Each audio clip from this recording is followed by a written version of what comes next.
Hey everyone, welcome back to the channel. If you love stories that hit you right in the feels, restore your faith and kindness, and remind you that love never really leaves us, smash the like button right now and hit subscribe with notifications on. You never know when one of these tales might be exactly what you need on a tough day. Let's dive in. The fluorescent lights hummed overhead in the quiet aisles of Harper's Grocery on the edge of town. The kind of small place where everyone knew everyone's business but pretended they didn't. Jake Miller, 36, pushed a creaky cart with one wobbly wheel, his 6-year-old daughter Sophie holding tight to the side, her little sneakers squeaking on the linoleum. He was counting in his head again, $23 and change left after rent and the electric bill that had already been shut off once this month. The cart held only the essentials: milk, bread, a small pack of chicken thighs, a can of soup, and a box of off-brand cereal Sophie loved. He had already put back the strawberries she pointed at with wide eyes. "Maybe next week, kiddo," he told her, voice gentle but tired. Sophie looked up at him, her blue eyes, so much like her mother's, searching his face. "Daddy, do you think Mommy would like these cookies?" She held up a pack of chocolate chip ones, the kind Emily used to bake on rainy Sundays. Jake's throat tightened.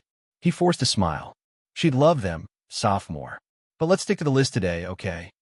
He didn't tell her that every time he walked these aisles, he still half expected to see Emily turn the corner with that teasing grin, arms full of ingredients for dinner.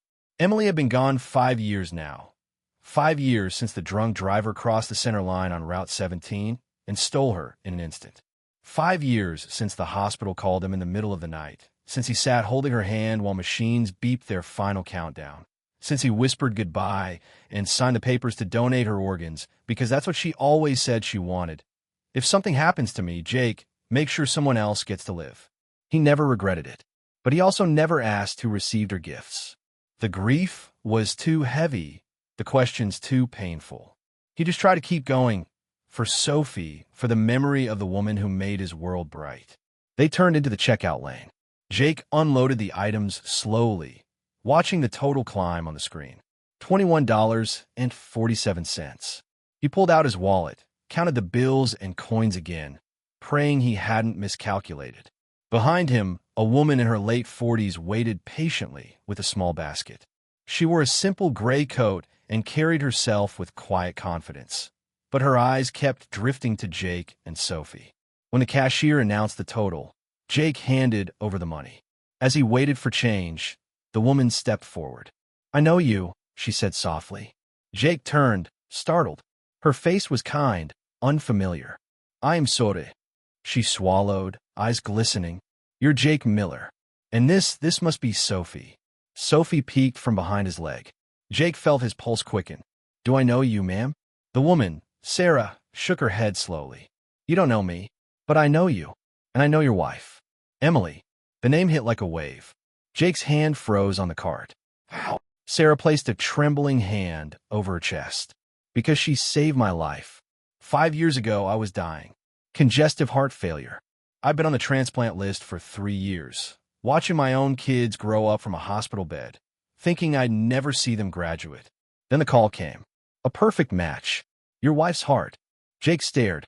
The world narrowed to the sound of her words and the faint thump he suddenly imagined beneath her coat. Sarah's voice cracked. "I never stopped looking for you. I wrote letters to the organ procurement organization, but privacy laws, they couldn't tell me. I hired a private investigator last year, just to say thank you. I never expected to find you here in my town. But today I walked in, saw you with your little girl, and I knew. The same eyes, the same gentle way you look at her. It's her." Sophie tugged Jake's sleeve. "Daddy, is she okay?" Jake knelt, a level with his daughter. She's telling us something really important, baby." Sarah crouched too, tears streaming freely now. "Sophie, your mommy was so brave. She gave me her heart so I could keep living. And every day since, I've felt her with me. Strong, steady, full of love. I wanted you to know that she's still here." She pressed her hand to her chest again. "Right here." Jake reached out, hesitant. Sarah took his hand and guided it to her chest, right over her heart. He felt it, the warm, rhythmic beat beneath her shirt. Thump, thump, thump. Emily's heartbeat. He closed his eyes, tears slipping down his cheeks. Sophie placed her small hand on top of his. "Mommy," she whispered. Sarah nodded. "Mommy." They stayed like that for a long moment in the middle of the checkout lane, shoppers moving around them like shadows. The cashier wiped her own eyes quietly. Sarah stood, wiping her face. "I don't want anything from you. I just needed you to know. But if you'll let me, I'd like to help. Not out of pity, out of gratitude. Let me pay for your groceries today. And maybe we could talk sometime. I have stories about how this heart kept me going. Stories I think Emily would want you to hear." Jake looked at Sophie, then back at Sarah. Something cracked open inside him, a place he'd kept locked for years. "Okay," he said quietly. "Okay." That day marked the beginning. Sarah paid for their cart and added a few extras: fresh fruit, the cookies Sophie wanted, even a small bouquet of flowers Jake hadn't bought in years. She didn't push. She simply wrote her number on a receipt and handed it over. "Whenever you're ready." Jake took Sophie home that afternoon, feeling lighter than he had in years. They ate dinner together, real food, not just scraps, and Sophie talked nonstop about the lady with Mommy's heart. For the first time, Jake didn't change the subject when Emily came up. He told Sophie stories about her mom laughing in the rain, dancing in the kitchen, singing off-key lullabies. Weeks passed. Jake called Sarah one rainy evening after Sophie had gone to bed. They met at a coffee shop. Sarah brought photos of her recovery, her kids' graduations, moments she credited to Emily's gift. Jake brought pictures of Emily pregnant with Sophie, of the three of them on a picnic, of Emily kissing his cheek the day she left for work that final morning. They cried. They laughed. They shared silence. Sarah told him how she used to wake up in the middle of the night, hand on her chest, whispering thank you to Emily. How she fought to get healthy so she could be there for her own family. How every milestone felt like a shared victory. Jake admitted the guilt he carried, wondering if he could have prevented the accident, wondering if he was enough for Sophie. Sarah listened. "Emily chose to give life even when hers ended. She trusted you to raise your daughter, and you're doing it beautifully." Over time, Sarah became part of their world. She babysat Sophie so Jake could take extra shifts without worry. She helped with school supplies, took Sophie to the park when Jake worked late. She never tried to replace Emily. She honored her. She let Sophie put her ear to her chest sometimes and listen to Mommy's heartbeat. Sophie started drawing pictures of the three of them, her, Daddy, and Aunt Sarah with Mommy's heart. One afternoon, about a year later, they all went to Emily's grave together. Sophie placed flowers down and said, "Hi, Mommy." Aunt Sarah says hi too.